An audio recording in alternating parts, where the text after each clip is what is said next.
ఒక్కొక్క అభిమాని ఒక్కొక్కలాగా ఉంటాడు. కానీ ఇలాంటి చెత్త అభిమానులు కూడా ఉంటారా అని అనుకోవట్లేదు నేను. విజయ్ ఓడిపోతాడేమో, గెలవడేమో అని ఎవరో చెప్పారట. ఆ రూమర్ నమ్మినటువంటి కె మహేంద్రన్ అనే ఒక కృష్ణగిరికి చెందినటువంటి విజయ్ అభిమాని గొంతే కోసుకున్నాడు.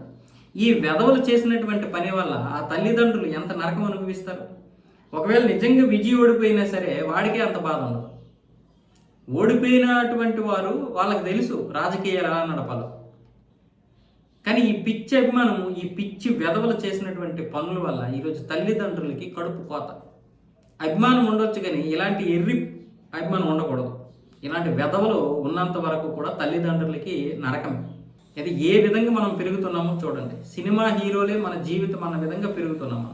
చివరికి సినిమాలో పోటీ చేసినటువంటి హీరో ఓడిపోయినా కూడా మన వాళ్ళు భరించలేనటువంటి అభిమానంతో ఉన్నారు.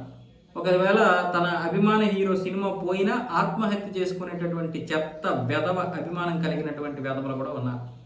ఎందుకు ఈ మాట్లాడుతున్నానంటే ఒక మినిమం ఒక 15 సంవత్సరాలు దాటినటువంటి వాడికి సినిమా అంటే ఏంటో తెలియాలి, నిజమంటే ఏంటో తెలియాలి. మరి అంత పిచ్చిగా మన దగ్గర సినిమా అభిమానం ఉందంటే ఇప్పుడు గొంతు కోసుకుంటే ఎవడికి నష్టం? వాళ్ళ అమ్మనాన్నలకి నష్టమా, వాడికి నష్టమా, లేదా విజయ్కి నష్టమా? తల్లిదండ్రులకి నష్టం, వీడికి నష్టం. విజయ్ వస్తాడా?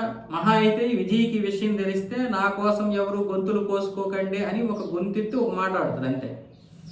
అంతకుమించి ఏం చేయడు. ఒకవేళ చేసినా సరే ఈ వెధవలకి బుద్ధి రావాలి కదా. ఒకవేళ విజయ్ వచ్చి చేస్తే జీవితం ధన్యమైపోద్ది వీళ్ళకి.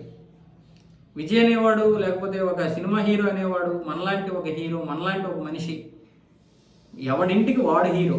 సరే మీకు తెర మీద కనిపిస్తున్నాడు కాబట్టి తప్పేం కాదు, అభిమానం ఉండొచ్చు. కానీ అది ఎర్రే అభిమానం అవ్వకూడదు.